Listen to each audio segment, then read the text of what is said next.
And a good evening and welcome to the Alumni Fieldhouse here at Woodstock Academy as the Woodstock Academy Centaurs get ready to take on Killingly in a high school boys basketball contest. I'm Mark Allard, being joined once again by Greg Smith. We have thawed out from Saturday. Took us about 48 hours before we could thaw out from the Norwich Rose Garden All ice joking aside, arena. I was cold all night. Someone asked me when I got done with the broadcast, why was I always emphasizing the word ice? Oh, it's so cold in there.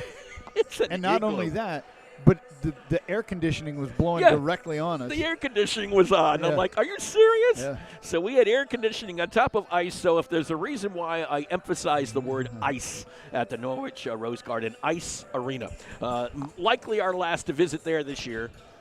I love the place, but I don't like the heat or lack thereof.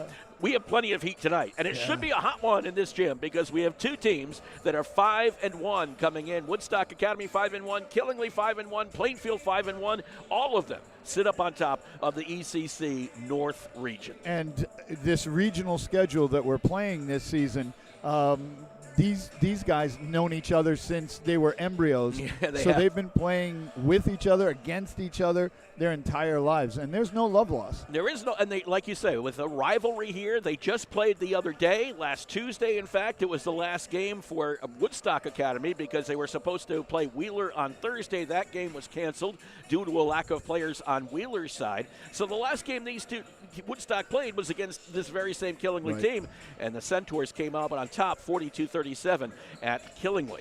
Expect something similar.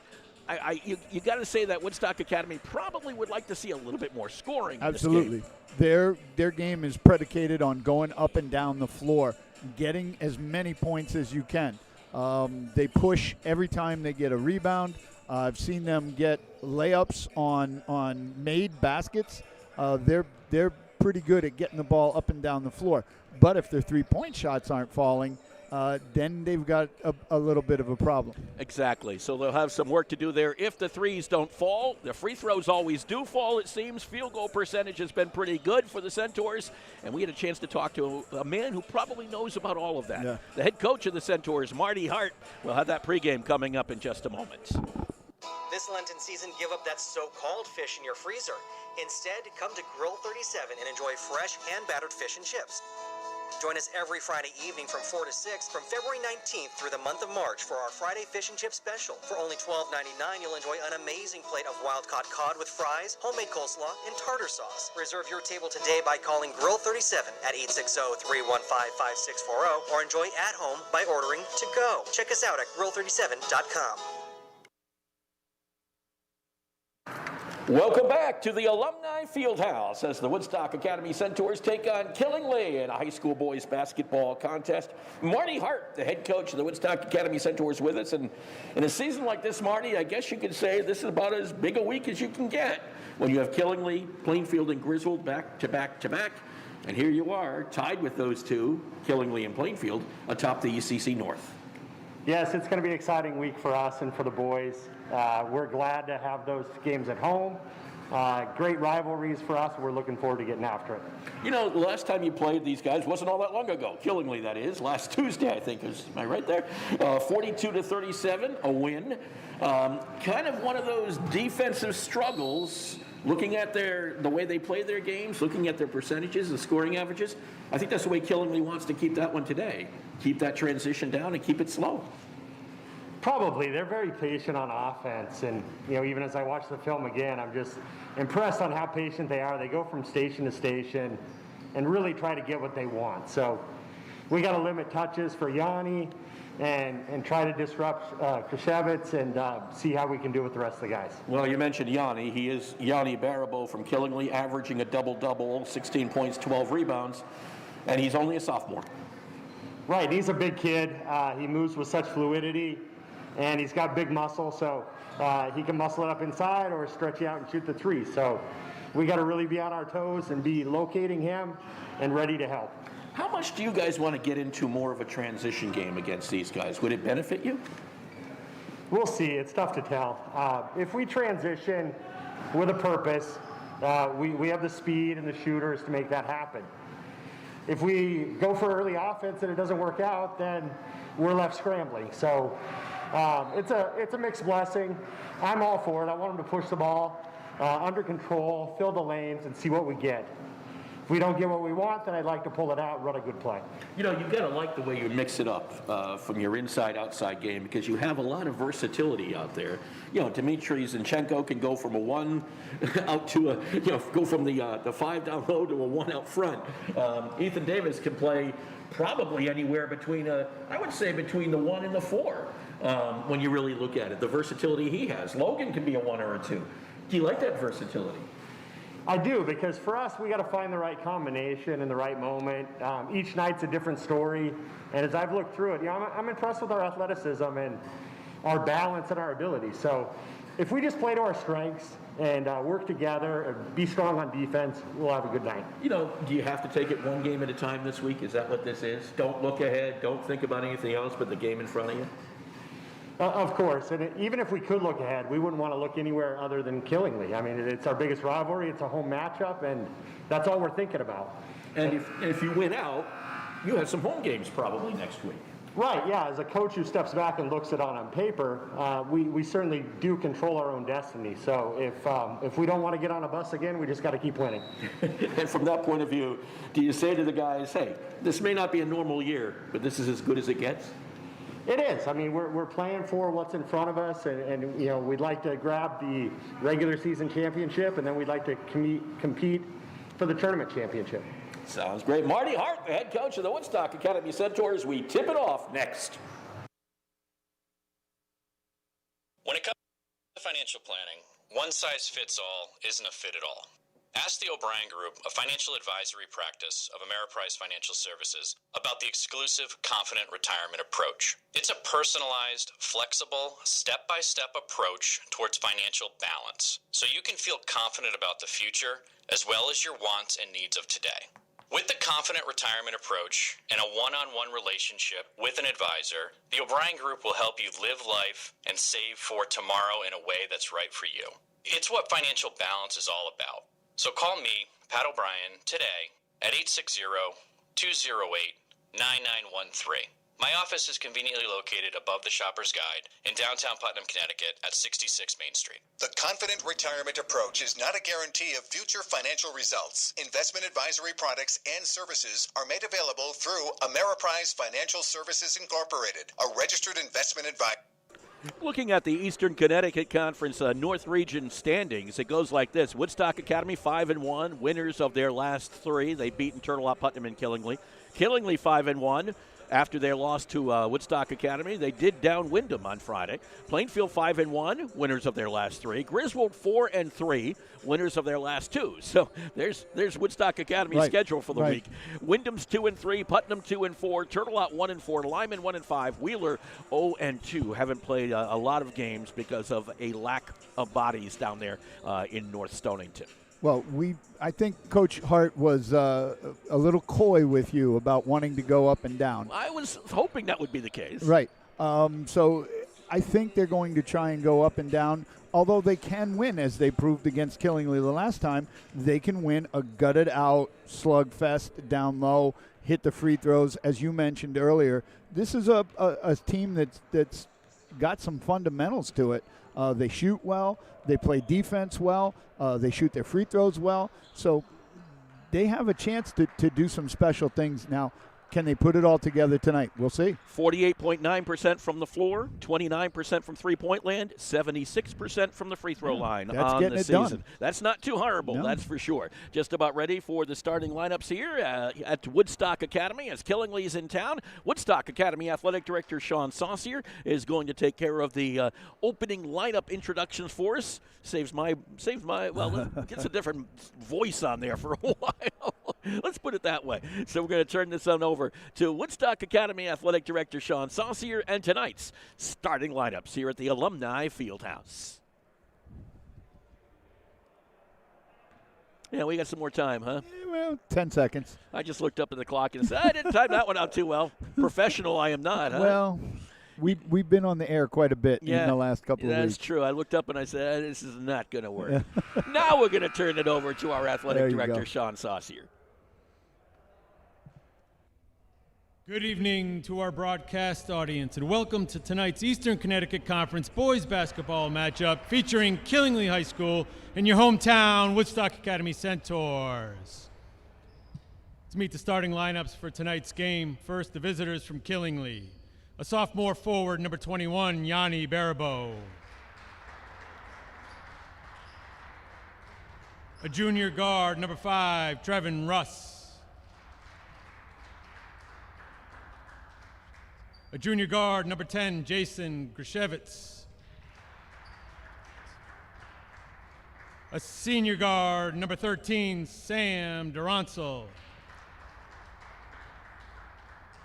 A senior forward, number 15, Cole Levine.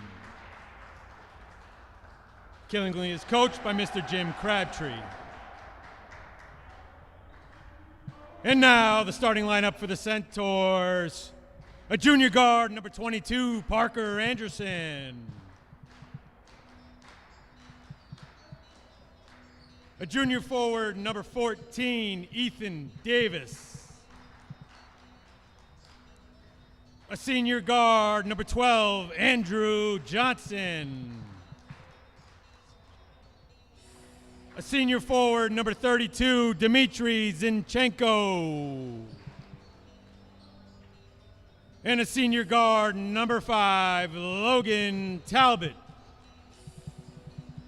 The Centaurs are coached by Mr. Marty Hart. At this time, I ask that you please rise as we honor America with the playing of our national anthem.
Set to go after the national anthem here at the Alumni Fieldhouse. The Woodstock Academy Centaurs coming out in their white uniforms with the blue and gold trim. Killingly coming out in the maroon and white. I hate that color. I really do hate maroon. I kind of thought you might.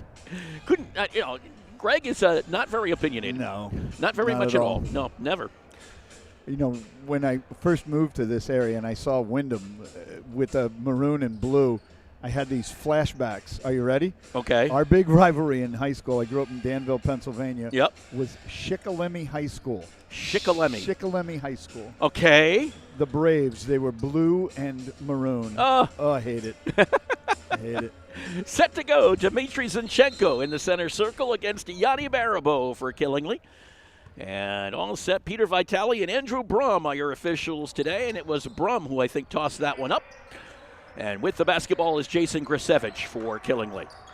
Point guard for Killingly goes over to the right side. Durantzel with the basketball goes to the lane, puts up the runner, no good. Rebound, fought for, comes down and out of bounds. Last touch by Killingly, and it'll be Woodstock Academy basketball. Well, there's a big mismatch on this floor right now, and that's Woodstock has a size advantage at just about every position. Just about every single one. Yep. So they really need to get after it on the boards. Talbot with the basketball. Right side is Johnson. This is Zinchenko from the elbow. Gets two people collapsing on him, knocked away from Johnson, but he retrieves. Barabo is on Johnson right now.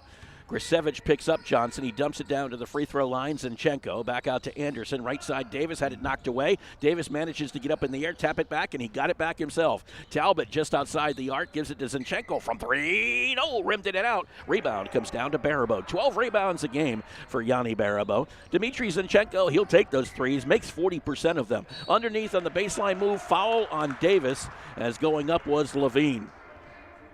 First one on Ethan Davis. And by the way, you guys can vote for Ethan for Eastern Connecticut Conference Athlete of the Week. He's up for He's been nominated. He's in there. Big night against Putnam last Monday, as hitting the first was Levine. What did he have for rebounds? 15 rebounds, 5 blocks, 5 assists, and 10 points. I thought that was enough to that's nominate. A pretty good line. 12 rebounds against Killingly last Tuesday, as Levine hits 1 out of 2 from the free throw line. It's about his average. He was 5 for 11 from the free throw line coming in. Killingly's in a 2-3 with the middle very high. 3 for Johnson. Andrew Johnson buries it. Nice to see Andrew get off to a hot start. That's his 4th 3 of the season. He shoots 43% from out there. With the basketball is Russ. Russ to Baribeau. Baribeau against Zinchenko. Slid and traveled. Yeah, that right foot just went right out from underneath him. And it's just going over to Woodstock Academy. Glad to see he's not hurt. Yeah, that's one of those you can pull something. Yeah, Zion Williamson. Oh, yeah. Is what that looked like. All right. Anderson will bring it through the logo. Killingly content to sit back. Turnaround jumper from just inside the arc for Zinchenko. Woodstock shoots like that from the outside, it's going to get Killingly out of that 2-3. Yep, 5-1 in favor of the Centaurs. Grisevich goes down, and he traveled. Is there? There's nothing wrong with the floor. Did Marty Hart treat that with water over there? There's nothing wrong with the floor. No, I don't think so. It's just either something is slick or the shoes are slick or something, because 2 consecutive falls on Killingly's part. I can tell you what's underneath this floor. I know. Right now. You don't want to see it. No. Anderson with the basketball. This is Zinchenko at the elbow. Kick back out to Davis. Davis bids it back to Zinchenko. Zinchenko against Levine. Over to Johnson. His inside move is no good. Rebound comes down to Levine. Quickly back out to Grisevich. Killingly decides it wants to run a little bit here as Grisevich goes baseline, kicks it along to Russ. Russ will send it all the way back out to Durantzel. Durantzel against Anderson. Runner no good. Rebound comes down to Logan Talbot. And we'll go the other way with Talbot. Talbot against Grisevich, goes to the baseline over the top of Baribeau. It was altered a little bit just because he didn't want to get the offensive charge, and therefore it comes back down to Baribeau. Take it right at him. Take it at the big fella. There's Baribeau's first three-point attempt, and he buries it. Nice form for the big man. He can definitely shoot those. He has 7 now on the season. 5-4 in favor of Woodstock Academy. With the basketball, Davis over to Johnson. Top of the key against Durantzel. Or actually, Russ, I should say, is on him. Zinchenko tosses into the middle to Johnson, and he is blocked by Baribeau. Johnson kicks it, got it back, though. Kicked it over to Talbot. Over on the right wing. Gets a nice little pick from Zinchenko. Back out to Anderson from 3. No, front side rim. Rebound comes down to Levine. Levine 6.2 rebounds per game, second leading rebounder on this team. Baribeau over to Russ on the left side. Russ decides to go, and he's fronted by Zinchenko and tried to toss it inside. Didn't get anybody out there. Of bounds. Yeah, nobody was there. He saw the big guy, 6'6", stand in front of him and was like, well, this ain't going to work. So he tossed it, and there was nobody to toss it to. I'd like to see Zinchenko hedge a little bit to come out and push that ball handler back when he's screened. Talbot looks inside, pulls it back up, gives it into Johnson. Johnson trying to go around Russ. Thwarted in doing so, so he gives it to Anderson. Baseline move underneath, and a foul as Johnson went in, or Davis went in strong, I should say. And that foul will be the first on Killingly, and it'll go on number 5, Trevin Russ. First on the 5'11 junior. First on the team. And it'll send Davis to the free throw line. Davis has made 6 out of 8. 75% from the line. And as a team, again, 76% from the line. And hits his first. I didn't jinx him. You were still talking. That's what it was. As long as you keep talking. That gets rid of the jinx. Yep. Okay. We've tried to figure out that jinx, and it works so well. Davis's second is up and good. So a couple in a row for Ethan. And a 7-4 lead for Woodstock Academy.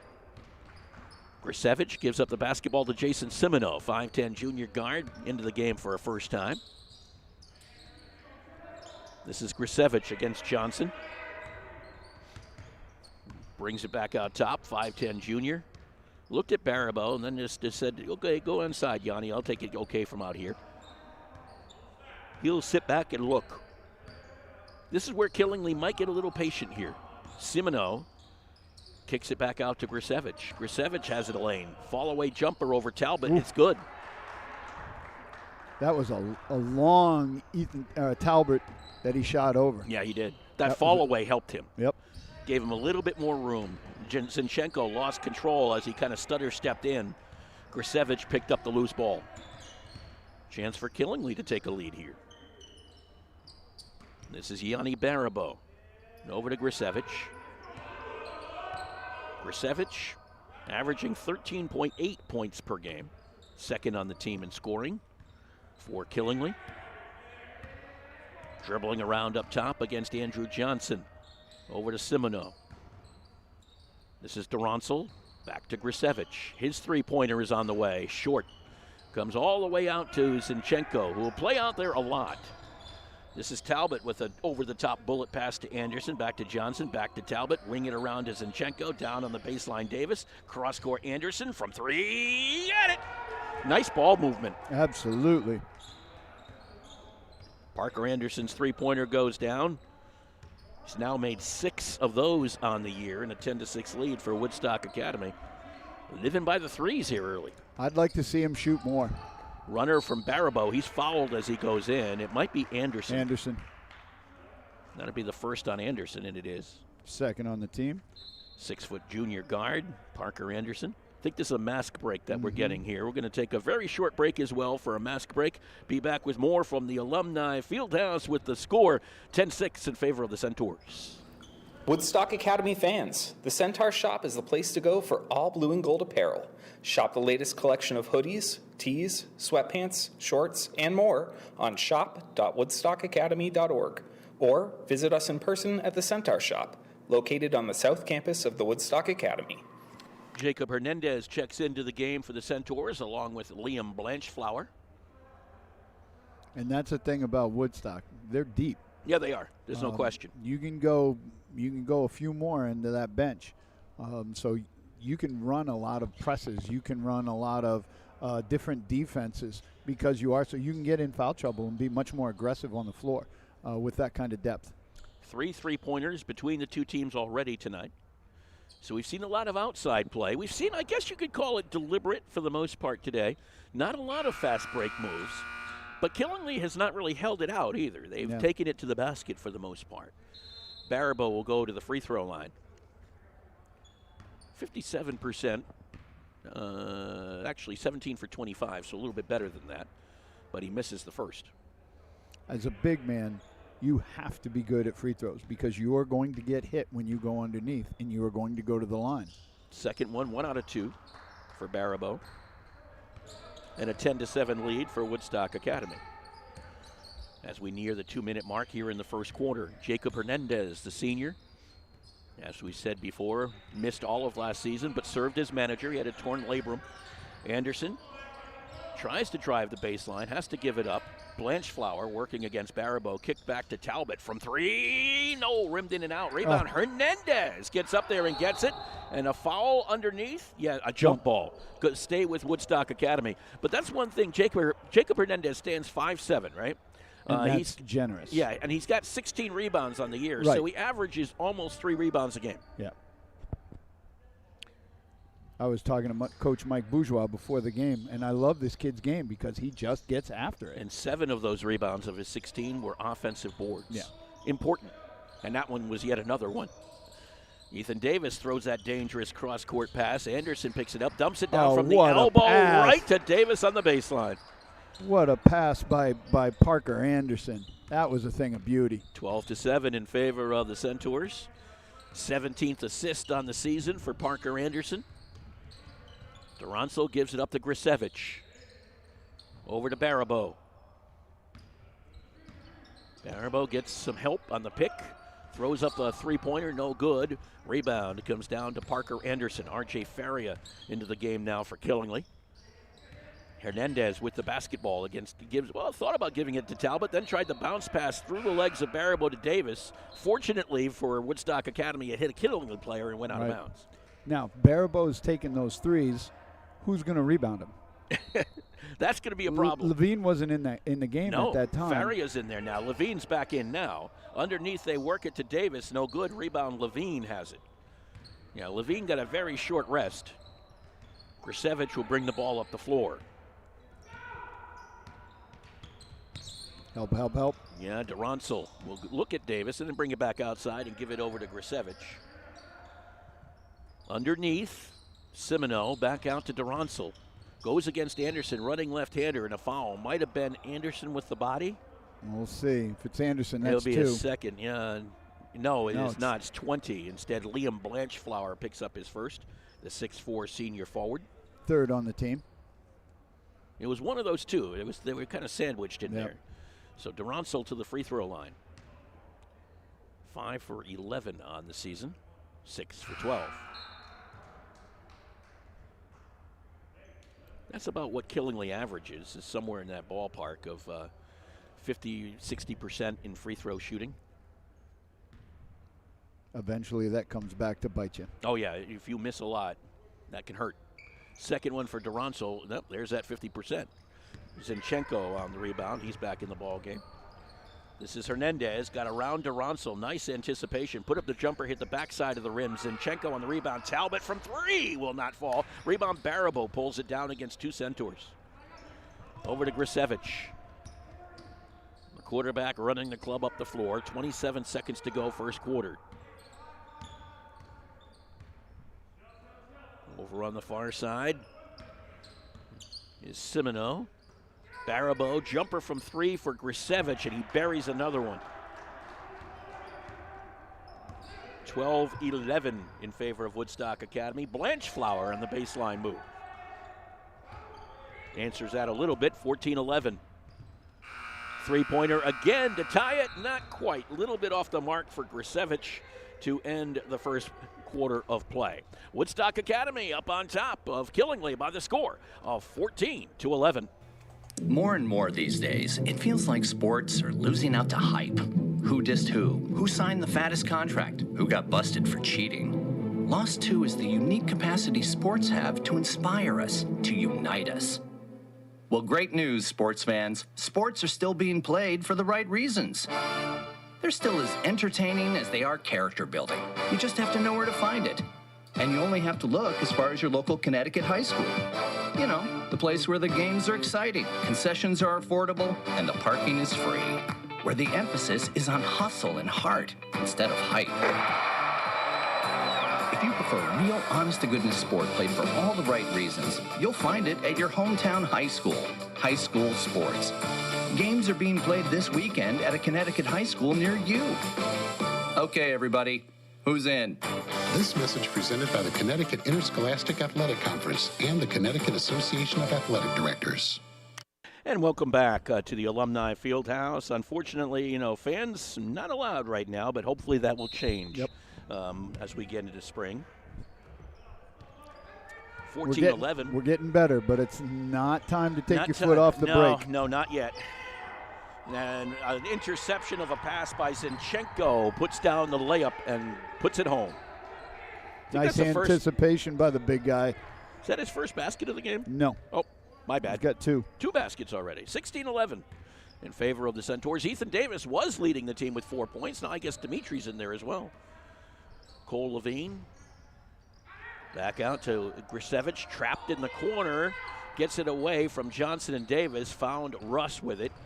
Trevin Russ, little jump stop into the lane, blocked by Zinchenko. Up ahead to Talbot, the layup is good.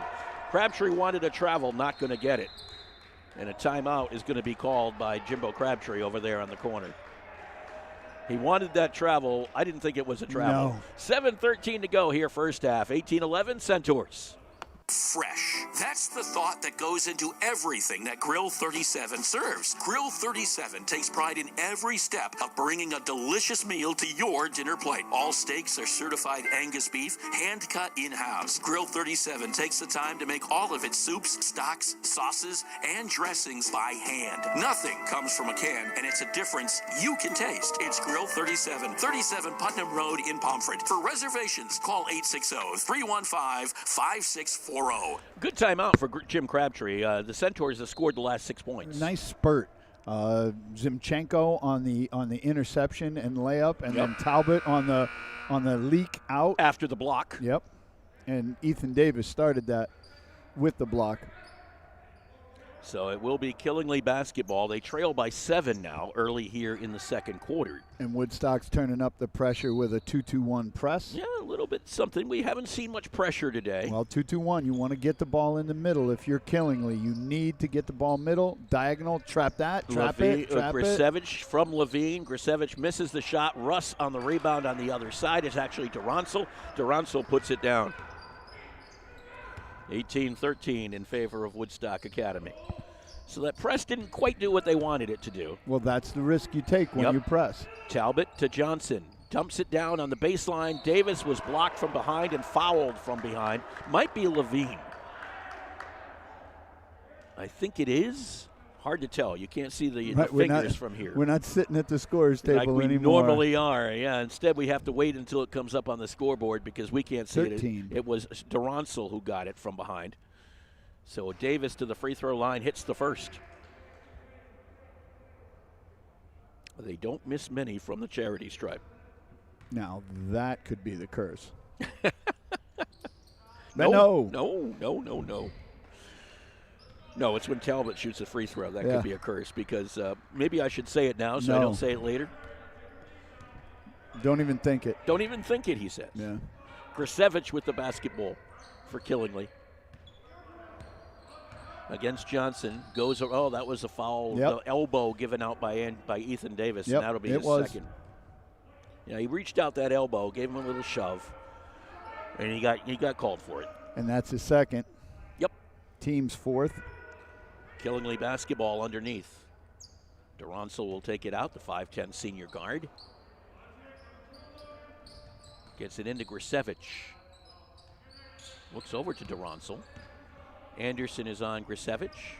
In the logo to Durantzel from 3. No good. Rimmed in and out. Levine on the rebound. No good. Rebound comes down to Zinchenko. Over to Anderson. And back we go the other way. Here's Ethan Davis jump stopping his way to Johnson, and a nice pass on the other side. Very nice find. Big man to big man. 22-13, Woodstock Academy. Grisevich tried to dump it down low to Levine. Instead, he found Logan Talbot. That's not his teammate. Talbot's jumper is good. Just inside the free throw line. And, yeah, that's going to have to be a timeout because this is starting to get a little out of control. Right. 24-13 in favor of Woodstock Academy. My junior year, I took engineering and architecture, and I discovered an interest that I didn't know was there. I feel comfortable trying new things here at Woodstock Academy because of all the opportunities my teachers have given me. At the Woodstock Academy, students are empowered to explore their interests and discover new possibilities. We offer over 230 courses taught by highly qualified faculty, along with numerous activities, distinguished fine arts program, and competitive athletics. Learn more at woodstockacademy.org/future centaurs. See you there. See you there. Don't think we got any good news from Killingly today. We had a final already from the girls' game. Wow. I think that was a 6 o'clock start. So they lost 52-20. Alexa Pishi had 8 points for the Centaurs in that one. Well, that Killingly team, we saw them and called the game here. Yeah, it's pretty good. It's a very solid team, inside, outside. They're very good. No question about that. Now, Mark, in the first quarter, I think Killingly played this game at a pace that they wanted to play it at. Right. This quarter, so far, it's 10-2 Woodstock. And how many of those points have been off transition baskets? A lot more, yeah. Woodstock is out and running, and that's why Jimbo Crabtree, the coach at Killingly, had to burn 2 timeouts. Yep. 11-point lead for the Centaurs here, 5:49 to go in the first half. And it'll be Grisevich who takes it up. Woodstock Academy pulls back now. No pressure being offered. They're in man. Yep. Grisevich with the basketball, looked at Simino and then pulls it back and keeps it by himself. Does Jimbo Crabtree want to slow it down a little bit? May have to. May have to. Barabo to Grisevich, look for a couple threes, try to claw your way back in that way. Blanchflower on the nice hedge. Got to switch, so this benefits Killingly. Grisevich gives it to Barabo. Barabo goes around Blanchflower, jump stop again, and a foul. That might be on Anderson. No, it will be on Zinchenko. That is his first. Team's fifth. Anderson's always right around there because he's out up on top. And he doubles down quite frequently. Yes, he does. Zinchenko, the 6'6 senior forward. So it will be Barabo to the free throw line. Yanni stands 6'3. As we said, only a sophomore. He's going to be a good one. Barabo hits the first. One more attempt here for the Killingly sophomore. Barabo's second is up and good. 24-15. Let's see, who's new in there?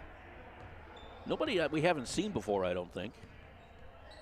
No, Russ came back in. Yeah, so nobody we haven't seen. Logan Talbot with the basketball goes over to Blanchflower, taking the spot where Davis usually occupies.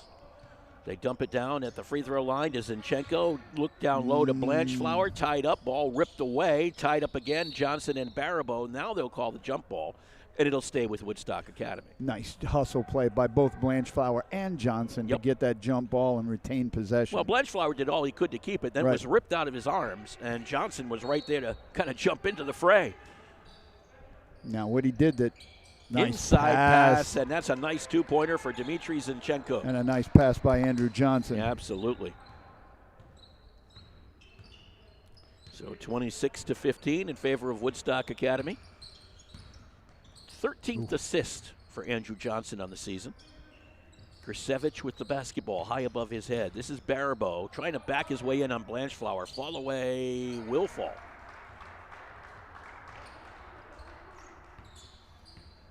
Well, they're not going away, so to speak. No. 9-point lead again. Johnson, nice dish down low to Talbot. He'll kick it back out to Anderson.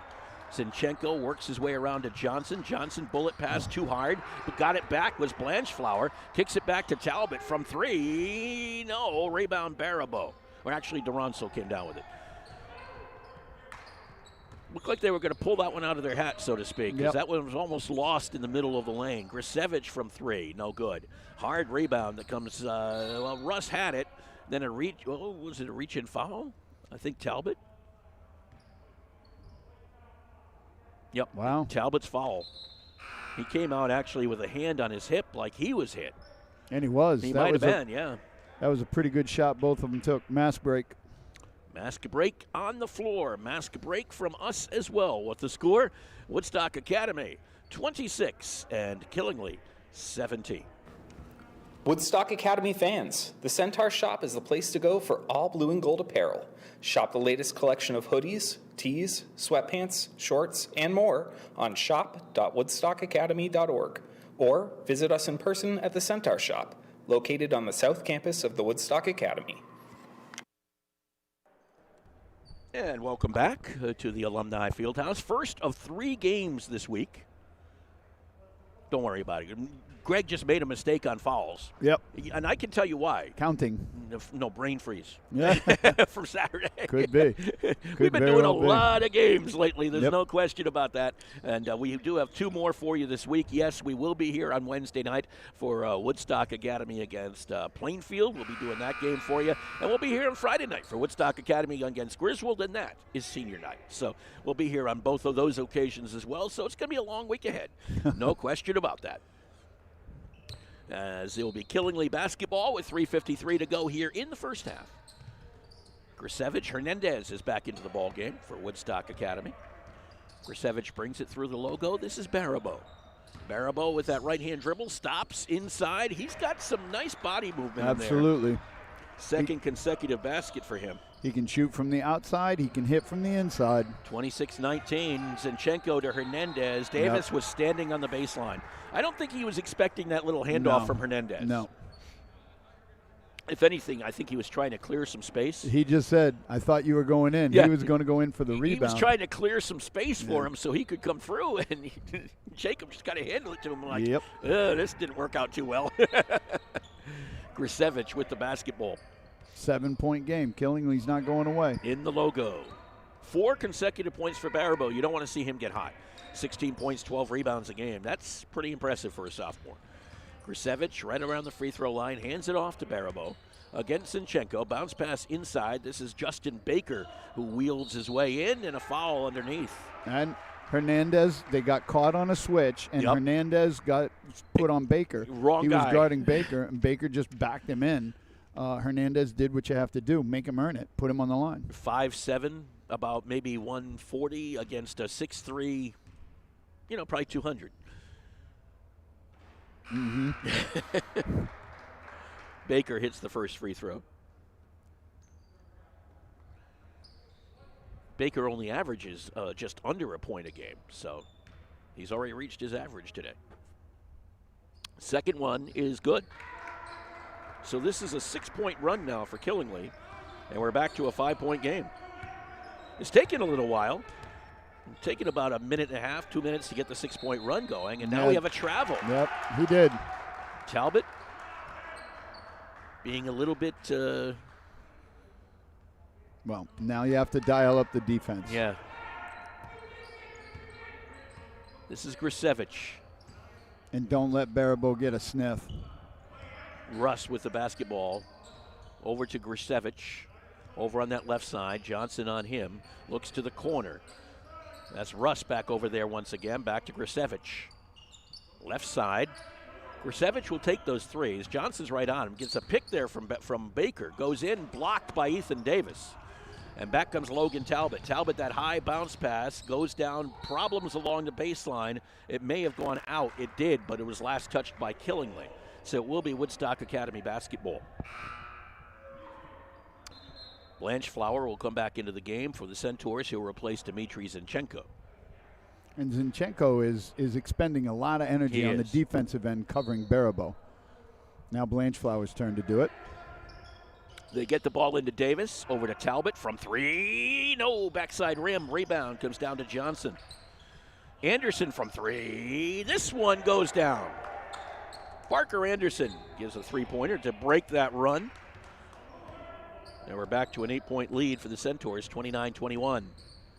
Baribeau with the basketball against Blanchflower, puts up the 3 and rimmed in and out. Rebound comes down to Logan Talbot. Up ahead to Anderson. Anderson left side Davis. Anderson kind of scoots behind Davis. He'll get the shot because he's got a little screen from Blanchflower. No good. Rebound, he gets his own. Runner came up short, but a foul. Might be Baribeau. That'd be his first if it is, and it is. First on the 6'3" sophomore. Only the third on the team. Yep, Woodstock Academy is already, Killingly's in the bonus, if you will. As Woodstock Academy has 7 fouls on them. Anderson at the free throw line hits the first. Anderson from the free throw line this year is 2 for 3. Sounds right, I guess. 67%. He hasn't been to the free throw line very often. Hits them both. Woodstock is 6 for 6 from the line tonight. That is not a shocker. We're back to a double-digit lead, 31-21 in favor of the Centaurs. Grisevich to Baribeau. Against Blanchflower, kicks it all the way across to Russ. He goes baseline over Davis and hits it, and a foul on top of it. Indeed. That's Davis. That's a problem. That would be the third. It might be Johnson. Yeah, I think it is. 12, right? I think, no, it's good. They're going to say 22. Anderson. Parker Anderson. So that's his second. Yep. So the one time I don't call Parker Anderson as a potential foul, he gets it, right? Yep. Free throw here from Russ, and he'll put it down. 3-point play the traditional way. 31-24. Logan Talbot for the Centaurs. Anderson back to Talbot. He'll bring it back outside, reset things with a minute 19.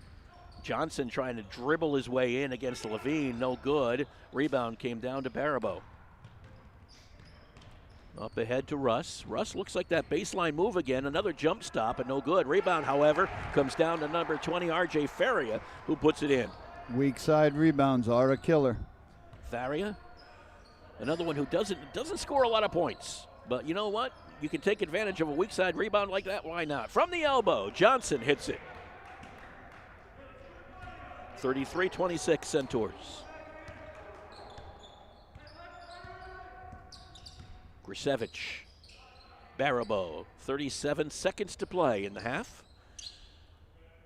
Grisevich looks in at Johnson. Good hedge. Anderson comes on over to pick him up. 25 seconds playing for the last shot. In this first half, Baribeau way out up on top. Blanchflower comes out to meet him. I'd like to see Talbot more in the middle to help on a potential Baribeau drive. Grisevich back to Baribeau, who stands in the logo. Now comes Talbot out to double team, and he goes right to the left side. Gives it up to Russ. The three-pointer is up and no good. Rebound, Grisevich got it. Puts up another three-pointer, no good. Rebound off the top of the backboard, and as it does so, the buzzer sounds to end the first half of play here at Woodstock Academy. Well, it's been a pretty good one right now for the Woodstock Academy Centaurs. Don't think there could be a lot of complaints, maybe some, as they lead killingly by a score of 33-26. We saved you a seat. The Woodstock Academy has received a generous gift to replace the seats in our new Center for the Arts on South Campus. We're now selling individual seats to raise money for additional improvements throughout the center, and funds from purchased seats will go directly to this effort. Seats are $200 each and can be purchased in groups, making them a nice option for a family or as gifts. Each seat has the opportunity for custom recognition that will be displayed in the armrest. Seats can be purchased online at www.woodstockacademy.org/save-a-seat. That's www.woodstockacademy.org/save-a-seat. Each gift is tax deductible, and seats can be dedicated as an individual, couple, or family, for your children, grandchildren, or parents, in memory of a loved one, with the name of your business, organization, or community group, or one of many other options. If you have questions, please contact me, John Sturdivant, at 860-928-6575, extension 1211.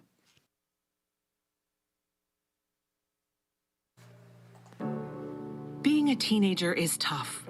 There's the constant pressure to be liked. Endless worrying about college. Cyberbullying, high expectations, all the negativity. There's no question. Being a teenager is tough.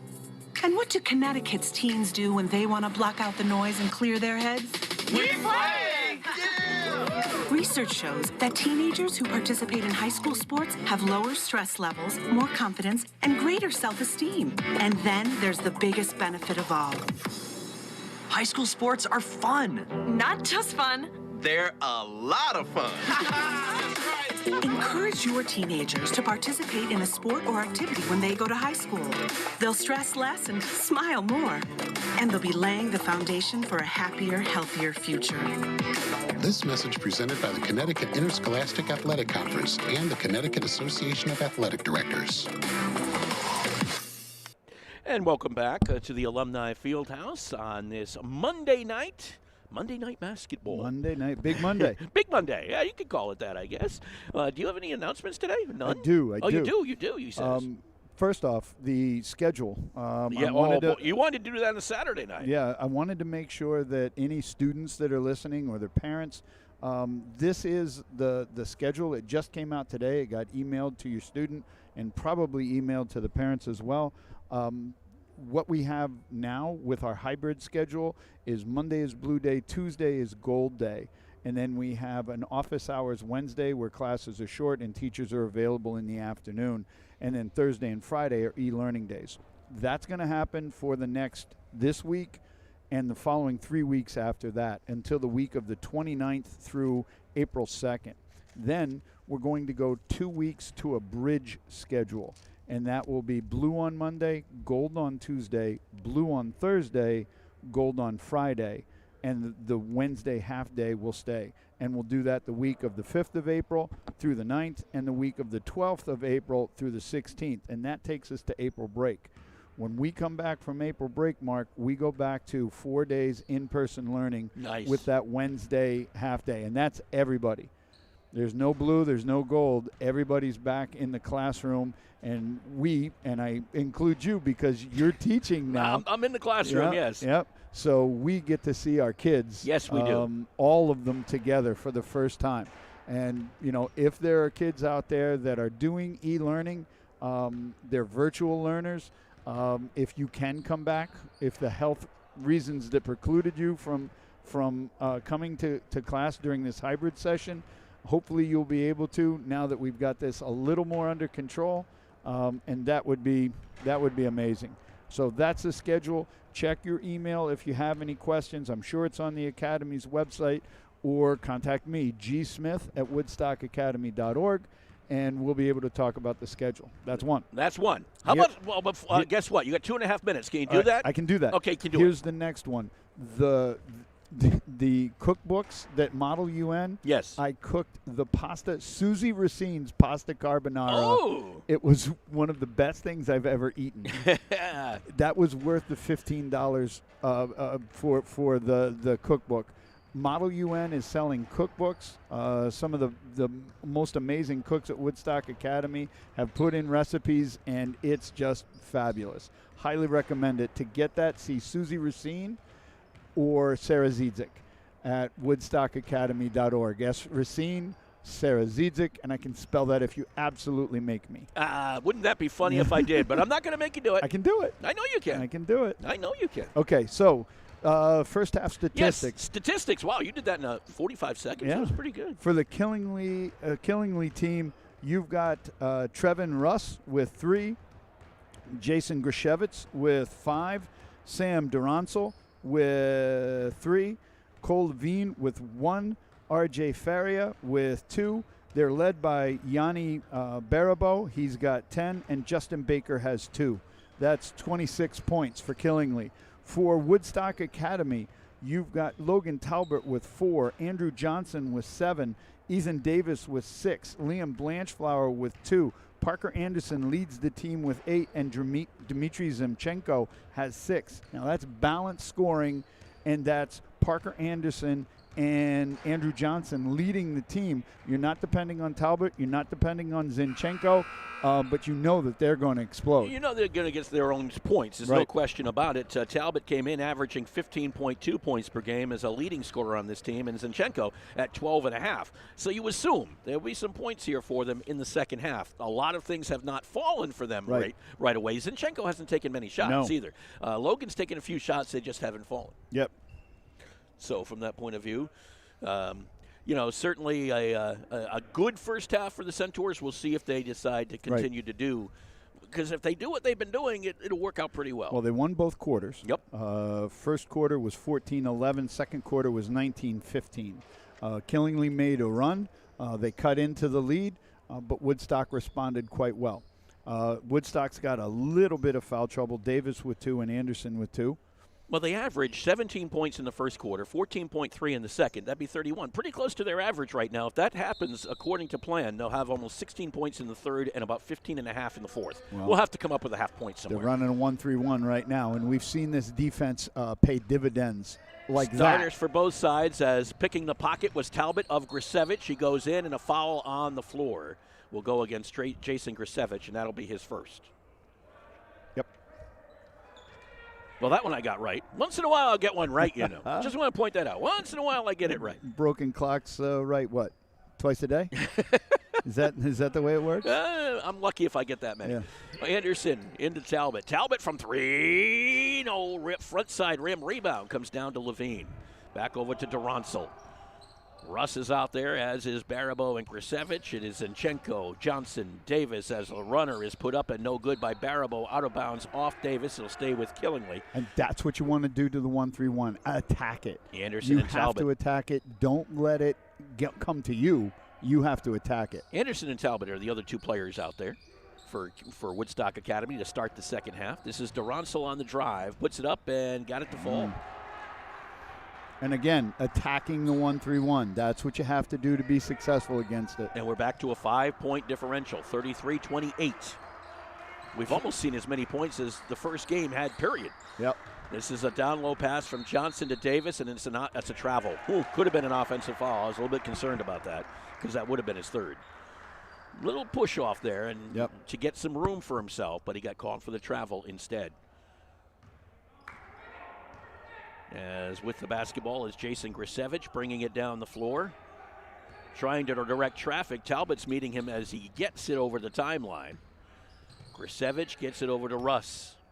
Russ cross court to Ronsel. Looks inside, then kicks it back out. Russ down to the baseline to Levine. Back out to Russ. Talbot is on him, 5 versus 5. And it was knocked away again by Talbot, his second pick of this second half, and that's intentional foul. Should be an intentional foul, but they're not going to call it. But it should be an intentional foul because he wrapped him up. He was not necessarily going for the ball. Am I correct in that call? That was close. You don't think that was intentional? It was definitely intentional. He meant to foul him. Correct. But he did go for the ball. I thought he went for the shoulders. He did. So, was it intentional? Absolutely. Should it be called? I don't think so. I agree with Coach Peter Vitale on that one. And here I am not agreeing on this one. Talbot hits the first free throw. He'll get one more attempt here. Hits them both. Okay, I can say it now because he's hit them both, right? Yes. He is now on the season 21 of 22. Wow. That's a pretty darn good number. I'd want him going to the basket much more. I would agree with that. Baribeau from the baseline and hits a three-pointer for killing it. His release is very pretty. It is. 4-point game, 35-31. Anderson with his 10th point of the game on the runner down the lane. So we're back to a 6-point lead for Woodstock Academy. Third quarter play. This is Russ with the basketball. This is Grisevich against Talbot. Down low, Baribeau again. He'll kick it back out. Russ tried to go around Anderson, almost traveled too. Grisevich with the basketball back to Russ. Russ has an open three. If he says, I'm going to take it, nope, front side rim. So the rebound comes off to Davis. Up ahead to Talbot. Talbot gets the basket and one. Can you tell Davis is a quarterback? Yes. Yeah. That was an outlet pass. Or maybe a screen pass, whichever you prefer. To the slot receiver, right? Yes. And I would have liked to see Logan Talbot play football because he is fast and he's got great hands. Grisevich gets the foul. That'll be his second on the point guard from Killingly. Talbot to the free throw line again. And he can make a living there. There's no question about that. Hits it. And he's not hitting any rim. No, so soft. 40-31. They're just going down all net, gliding on through the twine. 5:49 to go and a 9-point lead for the Centaurs. And Woodstock looks like they're in a 2-3 now. Maybe no, it's still man. It's still man, yeah. Grisevich tried to get it. Davis got in the way. Semino picked up the loose ball. Johnson dives for it. And a timeout by Crabtree saved it, at least for now. No, they called a foul. Did they call the foul? He called a foul. Crabtree, I thought, did they? Yeah, called a foul on Woodstock. Oh, okay. Who got it, Johnson? 10. 10 is Barnes. 10 is Barnes. No, that was Grisevich. No, they must have just called it a travel or an out-of-bounds call? I don't know. He called a foul. I didn't see who it was on. I didn't see who it was on either. And the board, it's not on the board. It must have been on Woodstock. Had they had one foul yet this half? Runner for Baribeau is good. I don't think there's been a foul on Woodstock this half, so that was probably the first one. I'm guessing it might be Johnson who picked it up. 40-33. I think Blanchflower, he's the one that dove on. Was it? On the Johnson ball. fell over him. I don't know. It was. Find Anderson. With the basketball is Johnson. They found Anderson. To the baseline. Blocked by Baribeau.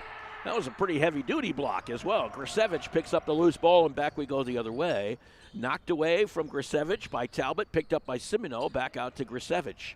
Baribeau, top of the key, down low. Durantzel drives in, partially blocked by Davis. Davis, a little bit of sportsmanship, picked up Durantzel before they headed down the floor. Johnson with the basketball to Davis from three. No, missed it. He has not had one of those yet this year as Grisevich tosses it up ahead. That was Simino. Almost falling over the line was Durance. Got it over to Grisevich. Now Barabo with it. Against Blanchflower. Opened up the baseline, knocked away by Blanchflower. It will remain with Killingly. Now, I wish we got an answer on who that Woodstock foul was on. I don't know who it was. It was either one of those two. It was probably either Johnson or Blanchflower, but who knows? I'm giving it to Blanchflower, his second. Okay. We'll see. And you might be accurate in that, because Grisevich is who's up on the board right now. And he has been for quite some time. Correct. There was a Killingly foul after that, so we're missing a couple. With the basketball is Barabo from the free throw line. It's no good. Rebound comes down to Simino for Killingly.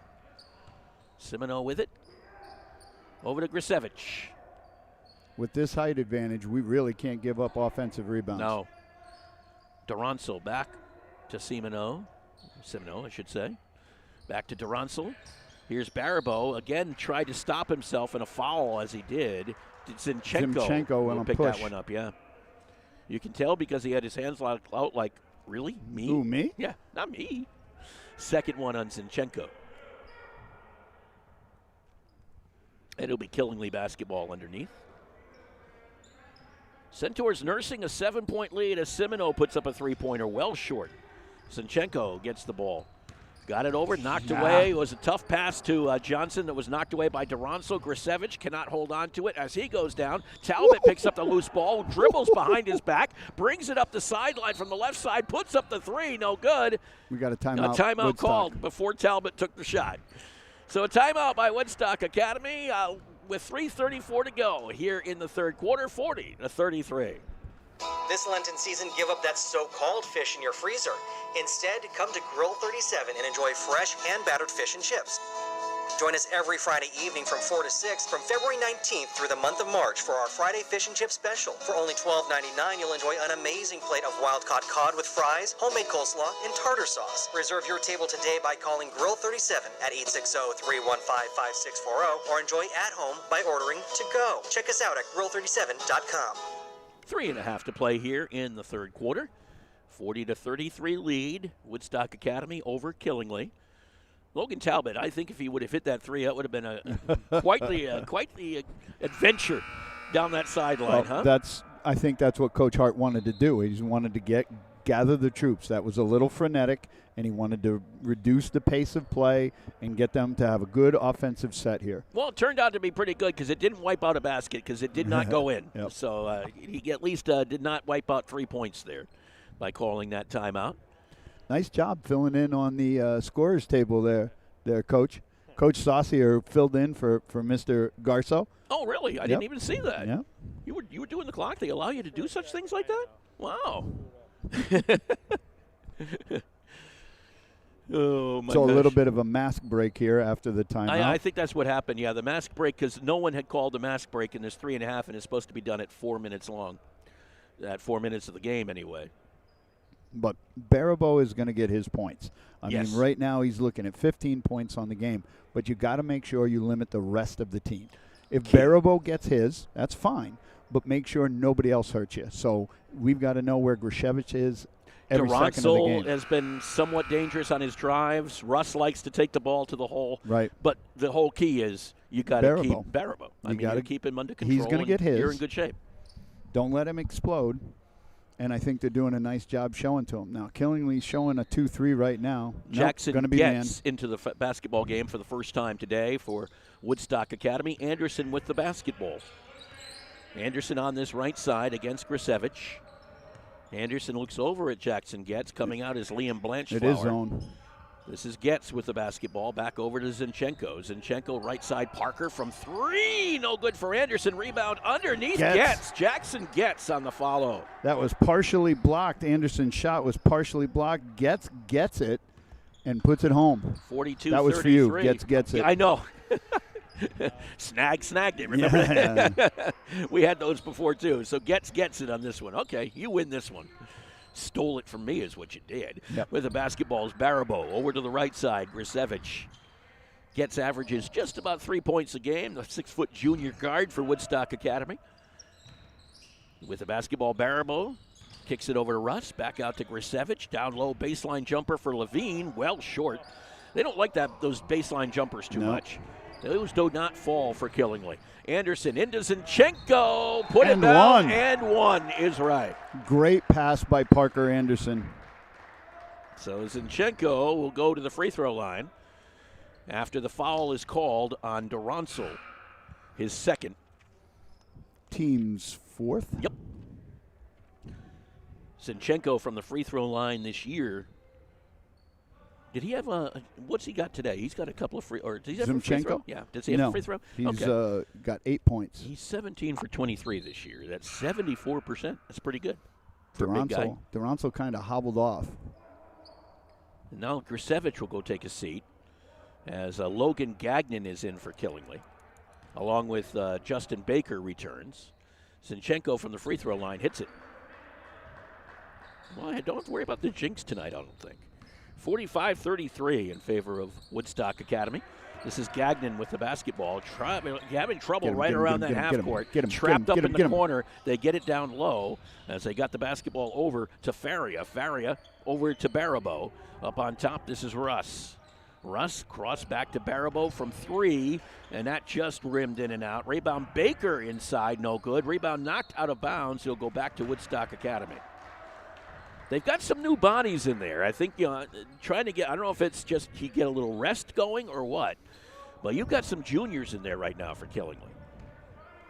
Mark, 10 for 10 for Woodstock from the line tonight. Unbelievable. 10 for 10. They're now 74 for 94 on the season, if that's the case. Blanchflower, baseline. This is Getz. Bounce pass knocked away by Baker, picked up by Russ. Russ going the other way against Hernandez. Stepped around him, puts it up, no good. Rebound came down to Faria, no good. Rebound Baker is going to be fouled. Nice job by Hernandez, though, just to create an impediment that forced Russ a little bit away and created the miss. That's on Zinchenko. That's his third. Okay, so he has 3 now. 3 on the team as well. Baker to the free throw line for Killingly. And he'll miss the first one. Well, Killingly is holding about true to that 50%. You know that? Davis will come back into the ball game, replacing Jackson Getz. But it was a good few minutes for Jackson. Made the most of his minute. Absolutely. Baker, one more attempt here for Killingly. His free throw is up and good. So it's a 45-34 game in favor of the Centaurs. Hernandez with the basketball. Into the corner is Blanchflower. Baseline, trying to move around Baker. Kicks it to the other corner. Anderson is there. Anderson spinning around to Hernandez. Drives on Baker, and it goes out of bounds. And they're going to just give that one over to Killingly. Wow. Baker came over, and just Hernandez had nowhere to go. Yeah, well, that too. Kind of took him off his line just a little bit. Simino will come back into the ball game for Killingly. All right, Zinchenko and Hernandez go out. Yep, Johnson's back. And Talbot's back. Yep. And I like Talbot on top of this 1-3-1. He's so long, he contests everything. Simino with the basketball. Bounce pass to Barabo, almost taken away by Anderson. Barabo goes to the right hand from the left hand dribble, puts it up from the lane, and it just will not bounce in for him. Rebound Killingly underneath. Did you see who it was? Number 20. Okay, thank you. Because I had an official right in front of me and I could not see. Faria got that one. 45-36 in favor of Woodstock Academy. Johnson from just inside the arc, it's no good. Faria cannot come down with a rebound. Davis does. Back outside to Talbot. 37 seconds on the clock. They can have patience here. Yep. Talbot to Johnson at the free throw line. Yeah, Baker definitely pushed him aside. Dumped down to Blanchflower. Back out Anderson from 3. No good. Missed everything. Yeah, Barabo got a piece. Faria with the rebound, or with the loose ball. It really wasn't a rebound. Knocked away by Talbot up top. He has just been a pest up there. Almost knocked away, but he gets called for the reach coming around the other side. Be the second on Logan. And the fourth on the Centaurs. Hernandez will come back into the basketball game, replacing Talbot. Yeah, you don't want to pick up another one right now. Not with another quarter to 14 go. Seconds to go. And Getz will come in for... I'd assume Davis? No, Anderson. Give him a little rest. He deserves it. He's been playing pretty well today. Baribeau with the basketball. Over to Simoneau. Simoneau back to Baribeau. Has Baribeau even taken a rest today? No. I didn't think so. He hasn't been out of the game. I didn't think so. Baribeau with the basketball. Dribbles the lane. No. Reach in on Johnson. I think he got all ball. He got all ball. And he called it shooting? He called a shooting foul? Oh, boy. Okay, no, we don't agree with Mr. Vitale on that. Not on that one. So Johnson gets the foul. That was terrible with 4 seconds to go. And I have it for his first, but they have it for the second. So it was on Johnson. That mysterious foul we were missing. It's 2 on Johnson. So I was accurate in that one for a change. So Baribeau hits the first free throw. He'll get one more attempt here. So Killingly could end this on a little bit of a run as he hits them both. 45-38. Hernandez put it up just as the buzzer sounded, and a three-pointer for Jacob Hernandez. When he let go of the ball, he wasn't. He jumped from behind the line.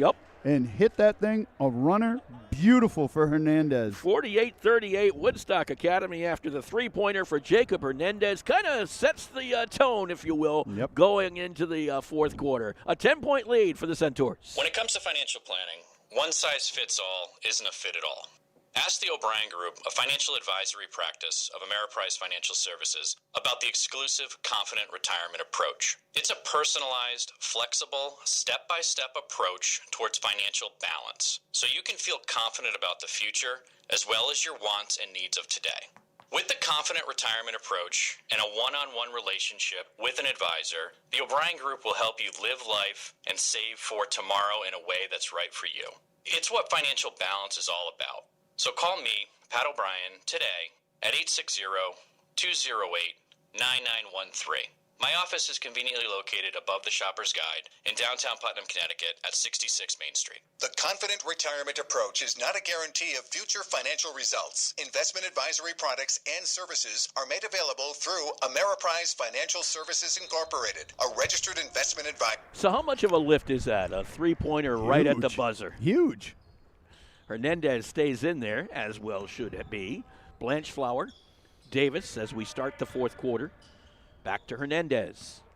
10-point lead for the Centaurs, courtesy of that Hernandez three at the buzzer. Killingly's in a 2-3 zone. Blanchflower to Zinchenko. Here's a jumper from Johnson. Will not fall, but a foul on Baker as he kind of took the legs out from Johnson. Be the first on Justin Baker. And the 5th on Killingly. And it'll send Johnson to the free throw line, where Andrew is 12 for 18 on the season, 67%. Did he have any today? No, not yet. Well, we'll see what he does here. His first one is up and short. Well, sooner or later, the bubble would have to burst. Is that the first miss? Yes. They were 10 for 10, 12 for 12? No, here's his second shot. Oh, I was talking about team as a whole.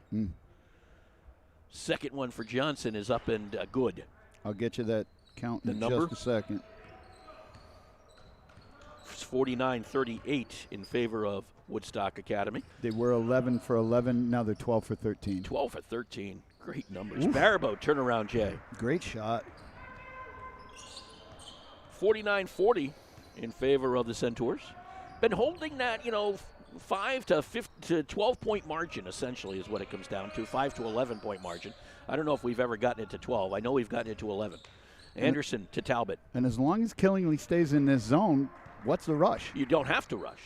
Toss it around the perimeter. Get everybody touches. Yep. You'll Down. find an opening. Davis baseline, puts it up, blocked from behind. Ball comes out to Grisevich. They'll bring it down the floor. 6:50 to play. Baribeau against Zinchenko, drives through, goes around, puts it up, no good. Rebound, did he get his own? No, it fell back into the hands of Zinchenko. To Anderson, up ahead to Johnson. Johnson stops and pops and will not fall. Rebound comes down to Durancel. Grisevich with the basketball. Back out to Durancel. Look to his left, still looking to his left. Grisevich is there. He's been pretty quiet tonight. Had some baskets early, but hasn't been too heard from since. And a foul underneath. Killingly will retain possession, so it will be on the Centaurs. Is that Zinchenko again? If it's Zinchenko, that's 4. 6th one on the team, and it will be the 4th on Zinchenko. That hurts. Yep, he'll go to the bench with 6 minutes to play. Take some of that size out of there. Durantzel will take it out for Killingly, and a timeout called by Jim Crabtree over there on the other side. We'll take a timeout as well with the score, Woodstock Academy 49 and Killingly 40. Fresh. That's the thought that goes into everything that Grill 37 serves. Grill 37 takes pride in every step of bringing a delicious meal to your dinner plate. All steaks are certified Angus beef, hand-cut in-house. Grill 37 takes the time to make all of its soups, stocks, sauces, and dressings by hand. Nothing comes from a can, and it's a difference you can taste. It's Grill 37, 37 Putnam Road in Pomfret. For reservations, call 860-315-5640. Welcome back to Woodstock Academy here at the Alumni Fieldhouse on this Monday night. A 9-point lead for the Centaurs over Killingly. 6:17 left in this one. A win here essentially puts the winning team back on top of the ECC North region, likely with Plainfield. I forget who the Panthers play tonight. But I think it's a very strong possibility those two teams could go into Wednesday's game tied at top. That's one Woodstock's one loss. Came at the hands of Plainfield. Correct. So it'll be an interesting rematch here. And, in fact, it was a final score of 67-58. And it was closer than that through much. I didn't see what went on there. Are they saying that's 7? They're saying it's 7? 7 fouls. So it's a shooting foul for Barabo. As they're going to say that foul was the 7th on the team. Yeah, it is. Okay, Barabo misses the free throw, back up and no good on the follow for Levine. No. Greg telling him just to slow down here. Be smart. Get an offensive set. Get a nice set. Run through. Killingly's in man now. Talbot has the basketball up top. Yes, they are. They're No, they're not in a zone. 2-3. They're in a 2-3. Yep. I was just watching. No one was following the cutters, so from that point of view, we're looking at a zone. Talbot, get lost in that corner. Davis is down there right now. Anderson with the basketball. Anderson brings it back outside, gives it over to Blanchflower. Blanchflower goes around Grisevich, and a foul on the floor. Levine, I think. I think Maybe you're Baker. right. Could be either one. They were both standing in there. It is Baker, his second. Team's 5th. They were both kind of standing there. It had to be one of those two. And taking it out will be Davis. Well, Johnson, I should say, out to Davis.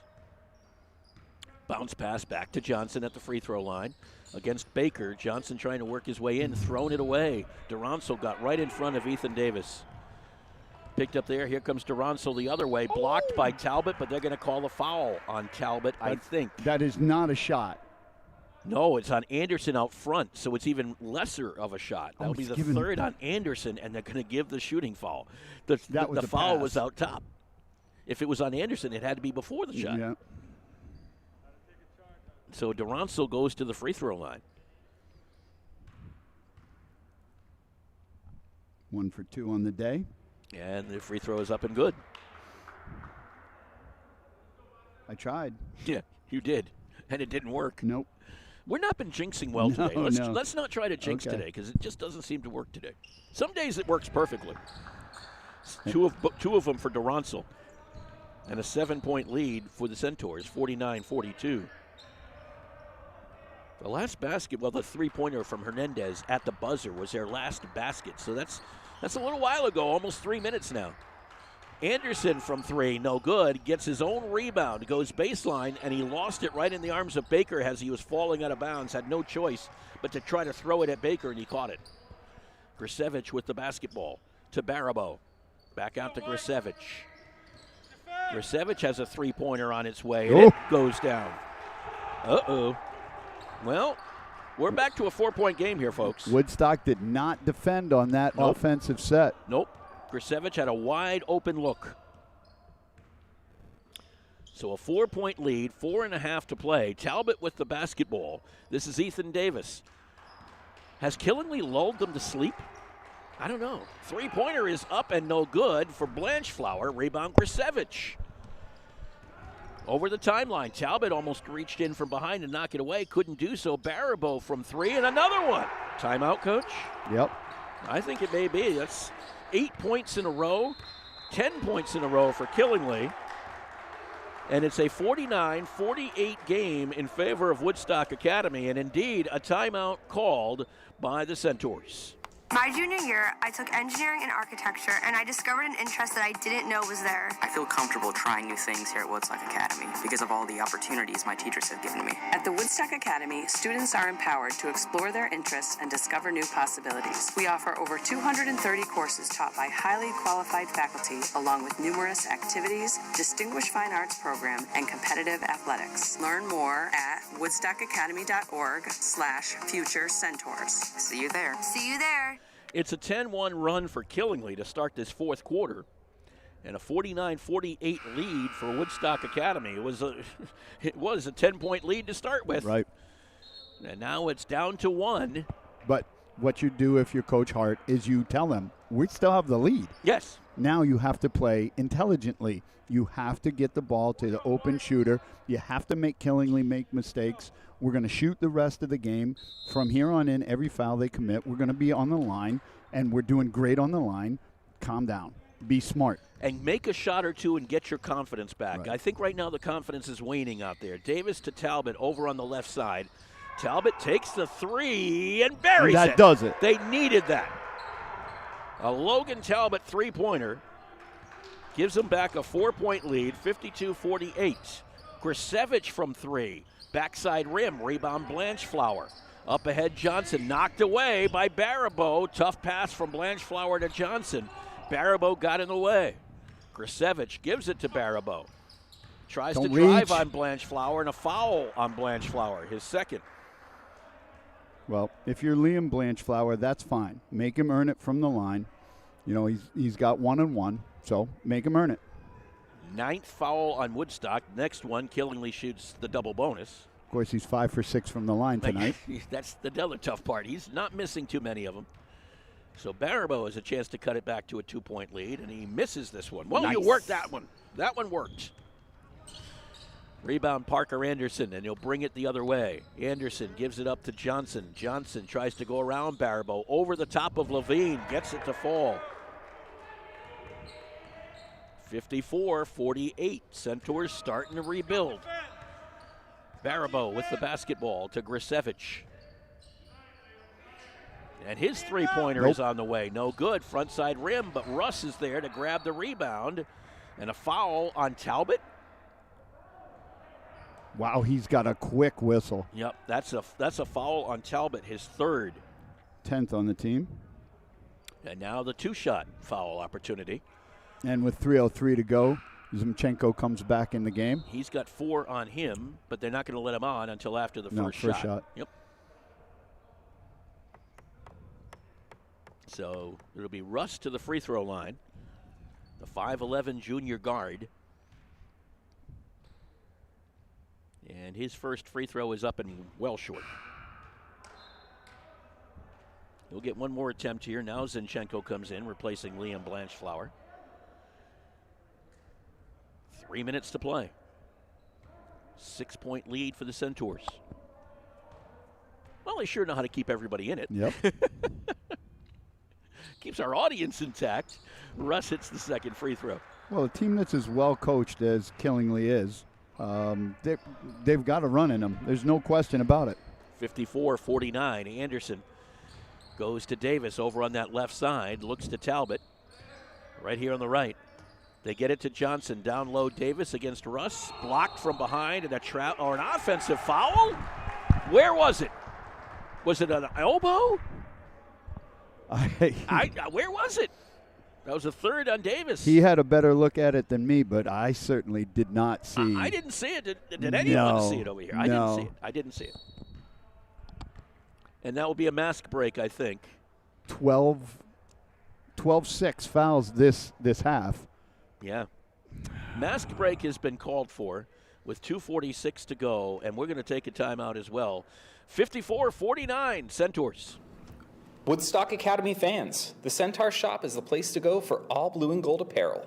Shop the latest collection of hoodies, tees, sweatpants, shorts, and more on shop.woodstockacademy.org or visit us in person at the Centaur Shop, located on the south campus of the Woodstock Academy.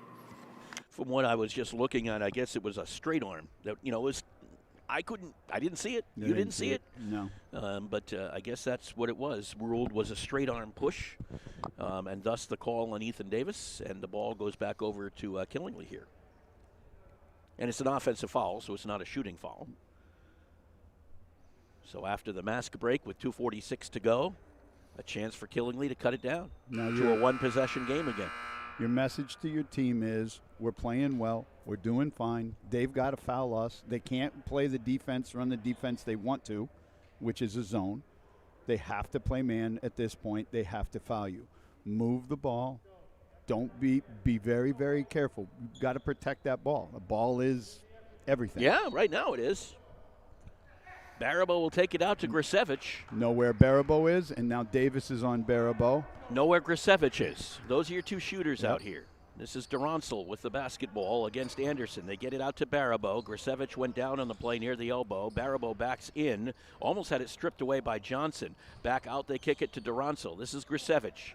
Outside the arc, back over to Barabo. As the two of them play outside. Remember, they're both capable of shooting threes. Baseline move for Barabo, kicks it all the way back out to Russ.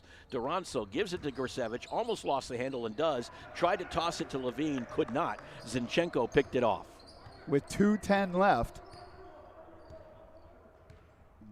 stay there. Stay there. Make them come out and play it. Yeah, Anderson well outside. Remember, they've been sitting in the zone. They're not in the zone any longer. Yes, they are. No, are they? Yeah, they are. They are in zone. You've got two players out here. Johnson with the basketball, because you're not necessarily playing anyone because Duransel's just out there, yeah? Back out. Keep it outside. 148. Keep it in the logo. Now they're going man. Johnson with the basketball, drives, puts it up, and a foul as he drove. And I think that might be on Duronsel. And it is. 13. Yep.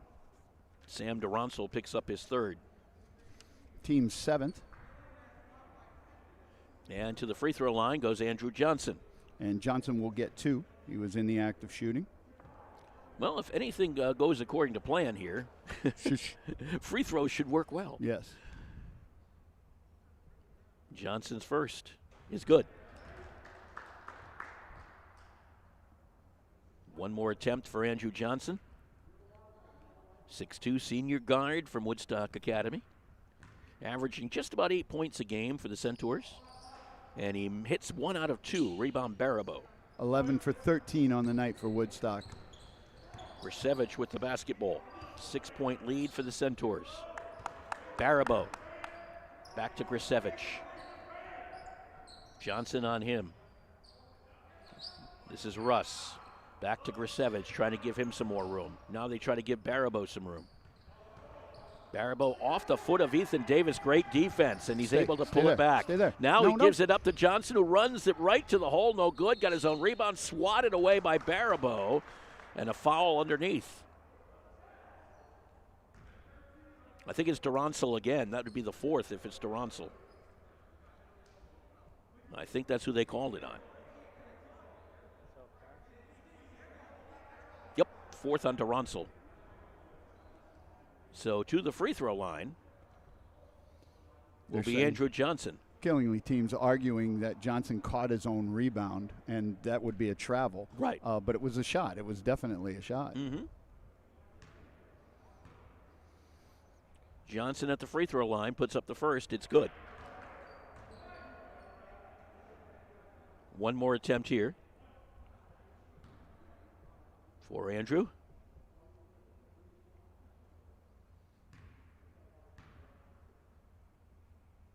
Puts it up, and that one's good. So Andrew Johnson hits them both. He's been living at the line tonight. 8-point lead for the Centaurs, 57-49. The ball goes out of bounds on the baseline, back over to Woodstock Academy. That's just what the doctor ordered there. Yeah. Grisevich looking for Levine on the long bomb. Just wasn't there. Levine will go to the sideline. Now they're going offense for defense, and putting in a very quick team out there. Anderson will bring it down the floor. Under a minute to play here at Woodstock Academy. A lot of movement, a lot of high screens. Anderson knocked away from Zinchenko, picked up by Simino, and a foul up top. And that might be on Zinchenko. It's on Anderson. Is it Anderson? Okay. I'll agree with you. Zinchenko looked like, I didn't do it. Well, that's Anderson's fourth. Yep. So he's got 4. Zinchenko's got 4. Davis has 3. Talbot has 3. And to the free throw line is Jason Simino. He's 3 for 5 on the year. Make it 4 for 6. And Marty Hart wants a timeout. We'll take one as well with 53 seconds to play and a 7-point lead for Woodstock Academy. This Lenten season, give up that so-called fish in your freezer. Instead, come to Grill 37 and enjoy fresh, hand-battered fish and chips. Join us every Friday evening from 4 to 6 from February 19th through the month of March for our Friday Fish and Chip Special. For only $12.99, you'll enjoy an amazing plate of wild-caught cod with fries, homemade coleslaw, and tartar sauce. Reserve your table today by calling Grill 37 at 860-315-5640 or enjoy at home by ordering to go. Check us out at grill37.com. And welcome back to the Alumni Fieldhouse. 7-point lead for the Centaurs, 53 seconds to play. Well, we can start thinking about a start of the game. I've got a couple of people in mind. I think in the beginning of the game, I would have gone with Parker Anderson. Right. I think Andrew Johnson's come on and played pretty well absolutely. lately. He scored in 3 of the 4 quarters. Not a lot of baskets, a lot of free throws. Well, that's in the fourth quarter. He's had 6 free throws in the fourth quarter and made 4 of them, and at opportune moments. Yep. And it's just the way he's played, more so than how many points he scored. Right. I think he's really kind of come through a little bit here and I been like a key his player. Defense. Always liked his defense. I agree with that. And his rebounding ability. Free throw is up and good on the second one for Simino. So a 57-51 game in favor of Woodstock Academy. Johnson on the runner is no good, and it goes out of bounds. Woodstock Academy retains possession. Well, I guess if you're going to get a chance to race it down the floor like that, no, I knew you weren't going to agree. Pull it out and waste some clock. I don't disagree because you have a 6-point lead. You don't have to go to the hole. You can waste some time. Johnson tries to get it in and does to Talbot, and Talbot puts it down. Talbot's also had a very nice second half mark. 59-51. He's done some nice work along that 1-3-1 defense. Barabo from three-point land will not fall. Simino on the rebound. Back out to Grisevich. Grisevich pulls it back behind the arc, then drives it through. Dishes off just in time to Russ, and Russ gets a little layup underneath. And now a timeout called by Jimbo Crabtree. Yeah, Jimbo's not going to quit. No. If there's time on the clock, there's still a chance. And it's a 6-point game. Yep, and so, that's 2 baskets. Yeah, it's essentially could be 1 possession if you got 2 possessions. And the way Grishevich, how you look at it, the way Grishevich and Barabo shoot the ball, yeah. But if you're Woodstock Academy, know where they are every second. I follow them into the huddle. You would do that. I would do that. I would tell my kid, it's the line from Hoosiers. If he's chewing gum, I want to know what kind. Yeah, you got to watch exactly what he's doing. It was Dentine, Coach. 59-53 in favor of the Centaurs, and it's really, it's been up and down ever since the 10-1 run for Killingly really got him back into the ball game. But the one important thing here, I think, is that Woodstock Academy never gave up the lead. No, never gave up the lead. And hit their free throws. Those are important. I'll give you a count at the end of the game what Killingly is, what Woodstock is. I think Woodstock is 13 for 15. Wow. From the line. Yeah, that wins important. games. Oh, big time. And 13 for 15 means on the season they are 77 for 99. That's, I can't even 78%? Something like that. It's 78%. Is it really? Yeah. Well, how did you know that? It's 99. It's 1 short of 100. Okay, yeah, it works. Can you tell us a Monday? My brain isn't functioning very well either. Up ahead to Talbot, caught it on the run, lays it up and home. That was Ethan Davis' pass. Yeah, it was. That was a quarterback passing it, wasn't it? 61-53 in favor of Woodstock Academy. Hey, if you're going to get the break, I guess you take it. Grisevich goes in, no good. Rebound Davis with it. Pulls it on out of there. And what do we got, a foul? Yeah, and Davis running the floor, looking like a quarterback. Yeah. Killingly was trying to grab him. Yep. And he just kept going. Got a foul anyway, and that foul will go against Killingly. Was it Grisevich who I think got it? Yep. Yeah, it was his third. And then a substitution, Hernandez. Oh, we're going to have a whole bunch of new bodies coming on as Huck Flanagan comes in, and so does, let's see, Daimler Alexchuk's is into the ball game now. Jackson Getz into the ball game. Blanchflower is back in, and they will have Flanagan, I think, over there, and number 25, Richie Hickson, come in after that. Final 10 seconds just to get them some playing time. So Blanchflower goes out, and Hickson comes in. So the final 10 seconds, Marty Hart decides to empty the bench. Free throw by Davis is good. Okay, so who's our star of the game? Who do you like? Johnson. Okay, Andrew Johnson's our star of the game. I don't disagree with you. Davis' second is good. Remember, vote for Ethan in the Eastern Connecticut Conference Athlete of the Week voting, which is underway as we speak. ECCathletics.org is where you go. Vote for Ethan, the junior. After a great week last week, let's make him the ECC Athlete of the Week, huh? Woodstock Academy, let's do it. Grisevich from 3, no good. Rebound comes down to Richie Hickson. This should close it out. And Talbot ended with 16, so he made and only having 4 in the first half. No, he had a good second half. So he made a very good So pace. if you could go get us Andrew Johnson and Marty Hart, that would be great. We're going to take a break here, as we always do. The final score, 63-53 in favor of Woodstock Academy over Killingly. When it comes to financial planning, one size fits all isn't a fit at all. Ask the O'Brien Group, a financial advisory practice of Ameriprise Financial Services, about the exclusive Confident Retirement approach. It's a personalized, flexible, step-by-step approach towards financial balance, so you can feel confident about the future as well as your wants and needs of today. With the Confident Retirement approach and a one-on-one relationship with an advisor, the O'Brien Group will help you live life and save for tomorrow in a way that's right for you. It's what financial balance is all about. So call me, Pat O'Brien, today at 860-208-9913.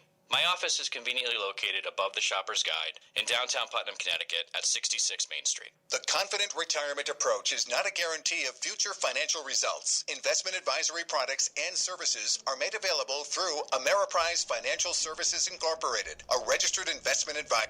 And welcome back to the Alumni Fieldhouse. Final score once again, 63-53 in favor of Woodstock Academy over Killingly. And our star of the game today, Andrew Johnson from Woodstock Academy. And I got to ask you this question, Andrew, just how important a win, considering you're both 5-1 coming into this game? It's a tough game. That's the games we look towards to. Killingly and Plainfield are always the games we've been looking forward to this whole season, and we've been competing against these same guys for at least my 4 years. I've competed against most of these guys, and it's fun coming out here playing for my last season. And not only that, you're playing for an ECC North title. Is that important to you guys right now? It's very important. It's the one thing on my mind right now. And another big game coming up with that. Huh? Yep, Plainfield. Yep. Killingly, though, they kept in the ball game here. They gave you some problems in the fourth. Yep. Yeah. For a little stretch there, they were hitting their shots, some tough shots, and I was just saying, we got to come back and play defense and play the game we know how to play, moving the ball, moving around, and, we stuck to the plan and came out with the win. What happened there? Why do you think that the 10-1 run, what did they do well, or what did you guys not do at that point? I think we were just got a little laid back there for a minute,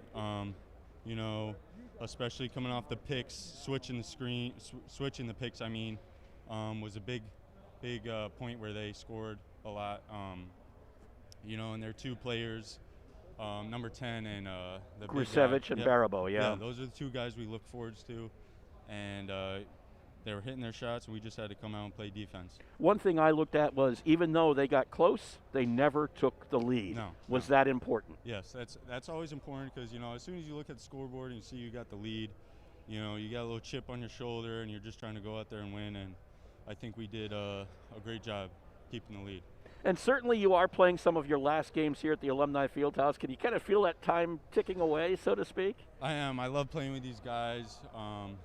I love playing for this school, and I'm just, I'm giving my all this senior year. No question. Andrew, congratulations. Great effort today. Thank you. Andrew Johnson, head coach Marty Hart, joining us next year from Woodstock Academy. A 63-53 win today over Killingly anyway here at the Alumni Fieldhouse. And Marty, just as far as, we've already kicked it over once.